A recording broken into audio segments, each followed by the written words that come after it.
আবার কিছু মানুষ আছে সারা জীবন ইমানদার থাকে, কিন্তু জীবনের শেষ দিকে এমন পাপ করে বসে, এমন গুনাহ করে বসে, এমন অপরাধ করে বসে যে অপরাধের কারণে সে জাহান্নামী হয়ে যায়। যেমন রাসূলের এক সাহাবী রাসূলের সঙ্গে জিহাদ করেছে, কিন্তু শেষ মুহূর্তে তিনি একটু কাফেরের অস্ত্রের আঘাতে আহত হওয়ার পরে ওই আহত জায়গার যন্ত্রণা সহ্য করতে না পেরে নিজের তলোয়ার বালিতে গেড়ে ওই তলোয়ারের মাধ্যমে তিনি আত্মহত্যা করেন, বুক ছিঁড়ে ফেলেন। তলোয়ারের ভিতরে নিজেকে জাফিয়ে পড়ে বুকটা পিঠটা ফেরে ফেলে নিজে নিজে আত্মহত্যা করেন। রাসূল তার ব্যাপারে বলেছেন ক্বালা ফিন্নার, সে জাহান্নামী। তাহলে শুরুটা ভালো কিন্তু শেষটা তার খারাপ ছিল। বহু মানুষের আছে শুরুও ভালো শেষও ভালো, বহু মানুষ আছে শুরু ভালো শেষ খারাপ। আসলে আল আমরু বিল খাওয়াতিম হুসনুল খাওয়াতিম, শেষ ভালো যার সব ভালো তার, শেষ ভালো যার সব ভালো তার। এখন আমাদের মৃত্যুর এমন কিছু আলামত জানবো যে আলামতের মাধ্যমে জানা যাবে যার শেষটা ভালো হয়েছে। যেমন রাসূল পাক সাল্লাল্লাহু আলাইহি সাল্লাম বলেছেন আন্নাতকু লা ইলাহা ইল্লাল্লাহ, যে ব্যক্তির জীবনের শেষ বাক্য হবে, শেষ উচ্চারণ হবে, শেষ কথা হবে লা ইলাহা ইল্লাল্লাহ, লা ইলাহা ইল্লাল্লাহ। আল্লাহ রাসূল সাল্লাল্লাহু আলাইহি সাল্লাম বলেছেন মান কানা আখিরু কালামিহি লা ইলাহা ইল্লাল্লাহ, মান কানা আখিরু কালামিহি লা ইলাহা ইল্লাল্লাহ দাখালাল জান্নাহ, যে ব্যক্তির জীবনের শেষ বাক্য হবে লা ইলাহা ইল্লাল্লাহ, সে আল্লাহর জান্নাতে প্রবেশ করবে। মান কানা আখিরু কালামিহি লা ইলাহা ইল্লাল্লাহ দাখালাল জান্নাহ, যে ব্যক্তির জীবনের শেষ বাক্য হবে, শেষ কথা হবে লা ইলাহা ইল্লাল্লাহ, সে আল্লাহর জান্নাতে প্রবেশ করবে। আমার প্রিয় সুদীপ, এই জন্য এমনভাবে নেক কাজ করা যেন জীবনের শেষ মুহূর্তে আল্লাহর কালেমা জবান দ্বারা বের হয়ে যায়, এটা মৃত্যুর ভালো আলামত। 2 নম্বর আলামত হলো আল মুমিনু ইয়ামুতু বিআরাকাল জাবিন, আল মুমিনু ইয়ামুতু বিআরাকাল জাবিন, আল মুমিনু ইয়ামুতু বিআরাকাল জাবিন, যে ব্যক্তি মৃত্যুবরণ করে তার ঘামের সাথে কপালের ঘামের মাধ্যমে যে মৃত্যুবরণ করে, যার মরণের আগে কপালটা ঘামিয়ে যায়, বুঝতে হবে তার মৃত্যুটা ভালো হয়েছে, সুন্দর হয়েছে, কপালের ঘাম বের হয়েছে, বুঝতে হবে সে সুন্দর মৃত্যুবরণ করেছে, তার মৃত্যুটা ভালো ছিল। এটাই মৃত্যুর ভালো আলামত যে মৃত্যুর সময় কপাল থেকে ঘাম বের হয়েছে। 3 নম্বর ইয়ামুতু ফি লাইলাতিল জুমআহ, যে ব্যক্তি জুমার রাতে মৃত্যুবরণ করবে।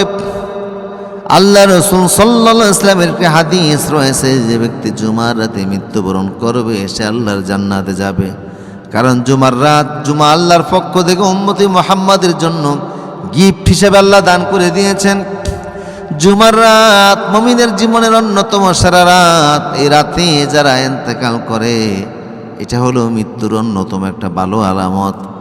জুমা নামে কোরআনে আল্লাহ একটা সূরা দান করে দিয়েছেন, ইয়া আইয়ুহাল্লাযীনা আমানু ইযা নুদিয়া লিস-সালাতি মিন ইয়াউমিল জুমআতি ফাসআউ ইলা যিকরিল্লাহি ওয়া যারুল বাই। ও মুমিনেরা, যখন জুমার জন্য তোমাদেরকে ডাকা হবে তখন তোমরা সেই ডাকে সাড়া দাও। জুমার রাতের মৃত্যু একটা ভালো মৃত্যুর আলামত। আও ফি শাহরি রমাদান, আও ফি শাহরি রমাদান, রমজান মাসে মৃত্যুবরণ করে, এটা মৃত্যুর একটা ভালো আলামত। ইয়ামুতু ফি শাহরি রমাদান, রমজান মাসে মরে যাওয়া। কারণ রমজান মাস আসলে রাসূল সাল্লাল্লাহু আলাইহি ওয়াসাল্লাম বলেছেন ফুতিহাত আবওয়াবুল জান্নাহ, জান্নাতের দরজা খুলে যায়। ওগুল্লিকাত আবওয়াবুন নার, জাহান্নামের দরজা আল্লাহ বন্ধ করে দেন। ও সুফিদাতুশ শায়াতিন, শয়তানদেরকে শিকল দ্বারা আল্লাহ ফাঁক বেঁধে ফেলেন। জান্নাতের দরজা আল্লাহ খুলে দেন, জাহান্নামের দরজা বন্ধ করে দেন, শয়তানদেরকে শিকল দ্বারা বেঁধে ফেলেন। কাজেই রমজান মাস বড় উত্তম মাস, সেরা মাস। শ্রেষ্ঠ কিতাব এই রমজান মাসে নাজিল হয়েছে। যেই রাতে নাজিল হয়েছে সেই রাতটা হয়ে গেছে শ্রেষ্ঠ রাত। যেই নবীর উপর নাজিল হয়ে গেছে উনি হলেন শ্রেষ্ঠ নবী। যেই উম্মতের উপর নাজিল হয়েছে তারা হয়ে গেল শ্রেষ্ঠ উম্মত। যেই ফেরেশতার মাধ্যমে নাজিল হয়ে গেছে তিনি হলেন শ্রেষ্ঠ ফেরেশতা। যেই মাসে নাজিল হয়ে গেছে সেটা হয়ে গেল শ্রেষ্ঠ মাস, যেই রাতে নাজিল হয়েছে সেটা হয়ে গেল শ্রেষ্ঠ রাত। এই জন্য জুমার রমজান মাসে যে ব্যক্তি মৃত্যুবরণ করে এটাও তার মৃত্যুর জন্য একটি ভালো আলামত। এরপরে হলো 5 নাম্বার হলো ইয়ামুতু ফি সাফারিল হজ। যে ব্যক্তি হজের সফরে মৃত্যুবরণ করে, যে ব্যক্তি ইহরাম পরা অবস্থায় মৃত্যুবরণ করে এটাও তার মৃত্যুর জন্য ভালো আলামত।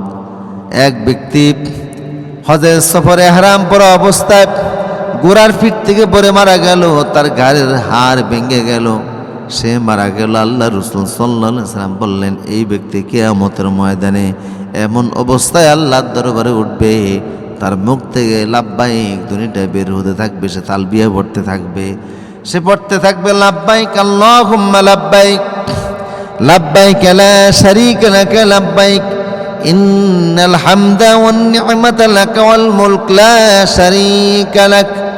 লাব্বাইক লাব্বাইক বলে বলে সে কবর থেকে উঠবে, কারণ সে হজের সফরে ইন্তেকাল করেছে। বোঝা গেল হজের সফরে ইন্তেকাল করা এটাও একটা ভালো মৃত্যুর আলামত। এই জন্য আমার প্রিয় সুধী, রাসূল সাল্লাল্লাহু আলাইহি সাল্লাম আল্লাহ নবীর মদিনায় ইন্তেকাল করা, হজের সফরে যারা যায় হয় মক্কায় ইন্তেকাল করে না হয় মদিনায় ইন্তেকাল করে, এই ইন্তেকালগুলি হলো বড় ধরনের একটা নিয়ামত। قال عمر رضي الله تعالى عنه اللهم ارزقني شهادة في سبيلك وارزق موت في بلد رسولك। ওমর রাদিয়াল্লাহু তাআলা আনহু বলতেন, আল্লাহ তোমার পথে জিহাদের ময়দানে আমার শাহাদাতের মওত দিও, আর রাসূলের শহরে আমার মৃত্যু নসিব করে দিও। তার মানে হলো নবীর শহরে ইন্তেকাল করা আর মক্কায় ইন্তেকাল করা এগুলি ফজিলতের কারণ।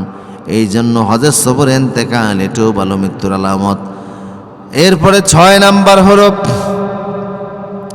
মুরাবিতান ফি সাবিলিল্লাহ, আল্লাহর রাস্তায় শহীদের মৃত্যু।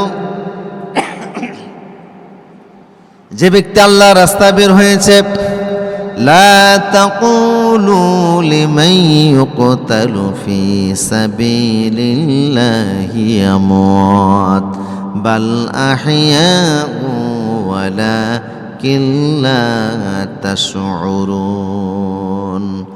লা তাকুলু লিমান ইউকতালু ফি সাবিলিল্লাহি আমওয়াত। যে ব্যক্তি আল্লাহর রাস্তায় মৃত্যুবরণ করেছে তারে মৃত বলো না, বরং সে জিন্দা, তোমরা বুঝতে পারো না। আল্লাহর রাস্তায় মৃত্যুবরণ করে এটা হলো শহীদি মৃত্যু, এটাও ভালো মৃত্যুর আলামত। আমার প্রিয় সুদীপ, মাউতুস শাহাদা ভালো মৃত্যুর আলামত। যে ব্যক্তি শহীদের মৃত্যুবরণ করলো, আল্লাহর রাস্তায় জীবন দিল, বোঝা গেল তার মৃত্যুটা ভালো হয়েছে। 7 নাম্বার হলো মুরাবিতান ফি সাবিলিল্লাহ, আল্লাহ রাস্তায় ফারাদারি করতে গিয়ে মৃত্যুবরণ করেছে, এটাও ভালো মৃত্যুর আলামত। 9 নাম্বার আল মাউতু আলা আমালিন সালেহ, আল মাউতু আলা আমালিন সালেহ, নেক কাজ করা অবস্থায় মারা গেছে, নামাজ পড়া অবস্থায় মারা গেছে, রোজা রাখা অবস্থায় মারা গেছে, উযু করতে গিয়ে মারা গেছে, আজান দেওয়া অবস্থায় মারা গেছে, হজের তাওয়াফ করতে গিয়ে মারা গেছে, দান সদকা করা অবস্থায় মারা গেছে, ভালো কাজ করতে গিয়ে কোরআন পড়া অবস্থায় মারা গেছে, হাদিস পড়াইতে গিয়ে ক্লাসে মারা গেছে। ভালো অবস্থায় যারা মৃত্যুবরণ করে, নেক কাজ অবস্থায় যারা মৃত্যুবরণ করে, এটা হলো ভালো মৃত্যুর আলামত। আল মাউতু আলা সায়ামে, রোজা রাখা অবস্থায় মৃত্যুবরণ করে, এটাও ভালো মৃত্যুর আলামত। অনুরূপভাবে খারাপ কিছু মৃত্যু আছে, যে মৃত্যুর আলামতগুলি বহন করে, যে মুহূর্তটা ভালো হয় নাই, এমন কিছু আলামত আছে। 1 নাম্বার তার ভিতরে হলো আত্মহত্যার মৃত্যু। আল্লাহ রাসূল সাল্লাল্লাহু আলাইহি ওয়াসাল্লাম বলেছেন, মান কাতালা নাফসাহু বিশাইইন উযযিবা বিহি ইয়াওমাল কিয়ামাহ। যে ব্যক্তি যেই জিনিস দ্বারা আত্মহত্যা করলো, কিয়ামতের ময়দানে সেই জিনিস দ্বারা তার শাস্তি দেওয়া হবে। তার মানে হলো আত্মহত্যার মত এটাও একটা খারাপ মৃত্যু। 2 নম্বর মৃত্যুর খারাপ আলামত হলো আত্তাফাক্কুরু ফিল লিসান লা ইলাহা ইল্লাল্লাহ মরণের সময় কালেমা পড়তে অস্বীকৃতি জানানো, যেমন আবু তালেবের রসুল নিজে বলছে আপনি কালেমা পড়ে মরুন, কিন্তু মরণের সময় তিনি কালেমা পড়তে পারেন নাই, অস্বীকৃতি জানিয়েছিলেন। মরণের সময় কালেমা না পড়তে পারে এটাও খারাপ মৃত্যুর আলামত। বোঝা গেল তার পরপারে যাত্রাটা, পরকালে তার যাত্রাটা ভালো হচ্ছে না, তার মৃত্যুই বলে দিচ্ছে। অনেক সময় মানুষের প্রিভিয়াস পূর্বের কিছু আলামত তার পরবর্তী গন্তব্য সম্পর্কে একটা আইডিয়া দেয়, তার এই সফরটা কেমন হবে। মরণের সময় যদি তার কালেমা জাবান দ্বারা না আসে, বুঝতে হবে তার মুহূর্তটা ভালো হয় নাই। 3 নাম্বার ফি হালাতি শারবাতে আল মাউত ফি হালাতি শারবে, মদ পান করা অবস্থায় মৃত্যুবরণ করা, গাঁজা খাওয়া অবস্থায় মৃত্যুবরণ করা, হিরোইন ফেন্সিডিল খাওয়ার সময় মৃত্যুবরণ করা, আফিম খাওয়ার সময় মৃত্যুবরণ করা, নিষিদ্ধ ড্রাগ খাওয়ার সময় মৃত্যুবরণ করা, EG71 রাসায়নিক নাম, ভেভারেজ জাতীয় খাবার, যে জাতীয় খাবারের ভিতরে EG71 থাকে, তার মানে কিছু ইনগ্রেডিয়েন্টস থাকে, এমন কিছু ইনগ্রেডিয়েন্টস যেগুলি খাইলে পরে শরীরের জন্য ক্ষতি হয়, এমন কিছু জিনিস অধিক পরিমাণে পান করার কারণে সে মৃত্যুবরণ করলো, বোঝা গেল তার মৃত্যুটা ভালো হয় নাই। 4 নাম্বার ফি হালাতিল ইরতিকাব, ফি হালাতি ইরতিকাবাইল কাবায়ের, ফি হালাতি ইরতিকাবিল কাবায়ের, কবিরা গুনাহ অবস্থায় কেউ যদি মৃত্যুবরণ করে, জেনা করা অবস্থায় সে মারা গেল, চুরি করা অবস্থায় মারা গেল,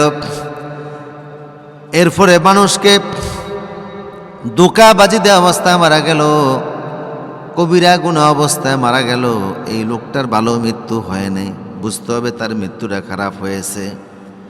আমার প্রিয় শুধু 5 নাম্বার ফি সাকাতিল ওয়ালিদাইন,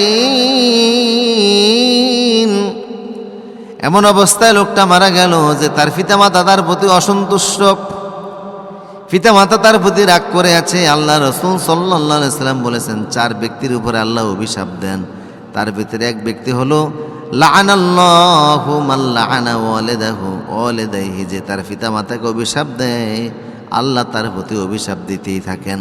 কিছু মানুষ আছে লাআনত প্রাপ্ত, পিতামাতার অসন্তুষ্টি যে অর্জন করেছে, পিতামাতা অসন্তুষ্ট অবস্থায় মৃত্যুবরণ করেছে, তার উপর থেকে এমন ব্যক্তি, এই ব্যক্তির মৃত্যুটা এই অবস্থায় যদি সে মারা যায়, বোঝা গেল এই মৃত্যুটাও তার জন্য ভালো হয় নাই, এই মৃত্যুর আলামতটাও তার জন্য খারাপ আলামত।